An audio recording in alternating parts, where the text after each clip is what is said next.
so nice to be here. This is the first time I've done an event like this, and I'm really excited to do so. I'm a little nervous because it's been a while since I last spoke in front of a large group of people. In my former life, before I was a mom, I used to teach high school, so I've done this a few thousand times, but I've never done it and talked about birth. We didn't talk about that one. And I think you might be a little harder to trick than teenagers, but I'm going to give it a try. So my name is Lara, and I'm the mother of 2 boys. One is almost 4, which I can't believe, and the other one is 16 months. I'm a natural birth advocate, and I just completed my lactation education counselor training through UCSD in December. Becoming a mother led me to my passion, which is breastfeeding, and helping others learn about breastfeeding. So I work to create awareness through educating moms, and then I also started a company to promote breastfeeding. And I do that through onesies and t-shirts for moms and babies. They're really cute and really weighty, and that's my shameless plug. Anyway, so that's what I'm doing. I'm educating, and I'm hoping to get people talking about boobs, which it's working. So I am proof that you can have a drug-free birth in a hospital. I did it twice, once in Florida and once here, so I'm bi-coastal too. I knew before I ever became pregnant that I would breastfeed. There was never a question, and it's safe to say that that one decision really mapped out the choices that I made for my birth. My first birth, which of course then colored how I did my second birth. But breastfeeding and getting started breastfeeding immediately after birth was really important to me. And I wanted a birth with no drugs because I knew that, it's known that any drugs go to the baby. And I didn't want my baby to be born in an altered state because I wanted to go immediately to the breast. So that's how I started on a natural birth journey. I'm a researcher, and I like to go digging for answers. And thankfully, my older sister has 2 kids. She came before me. And she was a great resource, a wonderful resource for me, and helped steer me in the way of natural childbirth. She did it twice before me. And she also acted as a breastfeeding mentor for me. So when I became pregnant with my first son, and that was in the spring of 2006, I pretty much knew 2 things. I was going to do everything possible to have a natural childbirth, and I was going to breastfeed, as I said. And I did both, but not without a lot of determination, rehearsal, education, and a good bit of Googling. My first son was born in Jacksonville, and that's where I'm from. That's in Florida, if you've never heard of it. It's not the most progressive place, but it's not completely the sticks either. But almost everyone delivers in hospitals. There's one relatively new birth center, and if you told someone that you were going to give birth at home, they would probably look at you like you had an eyeball bulging out of your forehead. So, to be honest, I actually never considered not giving birth in a hospital. My dad and my uncle are both surgeons, and so hospitals never were a scary place for me. They were just kind of part of my life growing up. So I wasn't scared to have a baby in a hospital, as I guess maybe some people are. I did deliver at a hospital with a special unit called the family birthplace, and it was nice. The rooms were private, and they were big. You got to deliver and recover in the same room, provided there were no complications. There was no well-baby nursery, so the baby's roomed in, and that was nice, but it did have a 95% epidural rate, and the C-section rate was easily the national average, which is over 30%, as we know.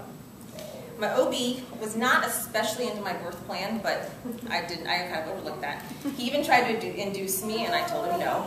But I knew that if I did enough research and I came armed with my very supportive husband and a doula, and I was not afraid to say no to interventions that I thought were unnecessary, I could get it done my way. And I did.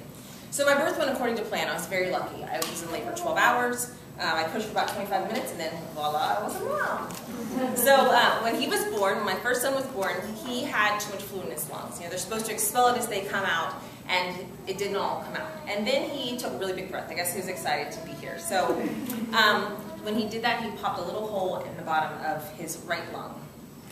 And they had to take him from me after about, I held him for about 10 seconds, and then they took him from me. He was still in the same room to try to suction him out. And then they realized that they couldn't do enough there, so they took him to the NICU. I hadn't planned on that. I planned on a lot of things. I had like an A, B, C, and D scenario for birth, but I had never thought about someone taking my baby right away in the NICU. I was not high risk or anything like that. So I sent my husband directly with him, and I was one of those people who was like, I'm afraid, I'm like, all eyes on the baby, because you hear those stories. So none of that. So I sent my husband with Owen, and the L&D nurse, who was great. I got like the one nurse in this probably ever worked at the hospital who had delivered natural herself, and so she was very supportive of my entire birth. I got very lucky. She went immediately and got me a breast pump and taught me how to use it, and because it was evident he was going to be in the NICU for at least probably 6 to 8 hours. He ended up being in it 48 hours. His condition turned out to be easily managed, and despite him not getting to the breast until he was 27 hours old, we had 0 problems breastfeeding, so I feel very fortunate. But I think the fact that he recovered so quickly had to do with the fact that he didn't have any drugs, that I had a drug-free birth, and the fact that the birth was not traumatic. There were no interventions to slow down labor, and everything went according to plan. So I was very thankful and fortunate for that. So the first birth, even though we had a little postpartum hiccup, left me feeling really empowered. Like I could do anything, and not just in terms of birth. Like I would be exercising, like walking up the hills here in San Diego, and I'd be like, oh, I can do this. I gave birth to a baby with no drugs. So it was really empowering in a lot of ways. So when I became pregnant with my second son, I knew I could do it again. And given that my first son went to the NICU, this time I did want to deliver in the hospital again, because God forbid that should have to happen again, and he should be taken away from me and that sort of thing. So I didn't want to go down that road. So I found a wonderful doctor who practices in Poway at Pomerado. Her name is Dr. Sudabhe Maween, and she practices integrative medicine, and she's very supportive of breastfeeding. She was very supportive of my birth plan, which of course made me a fan. Pomerado Hospital in Poway has policies that were in line with my birth plan. They automatically do skin-to-skin. They leave you with the baby immediately after birth to bond. The baby rooms in with you. They delay weighing, measuring, and all those, kind of procedures until after the first feeding to help facilitate. In addition, they have jacuzzi tubs in all but 2 of the rooms, so that was great for laboring. I don't think that they're one of the hospitals listed Baby-Friendly USA, and there are some. In San Diego, you have Mount Zion, Scripps and Sanitas, and UCSF.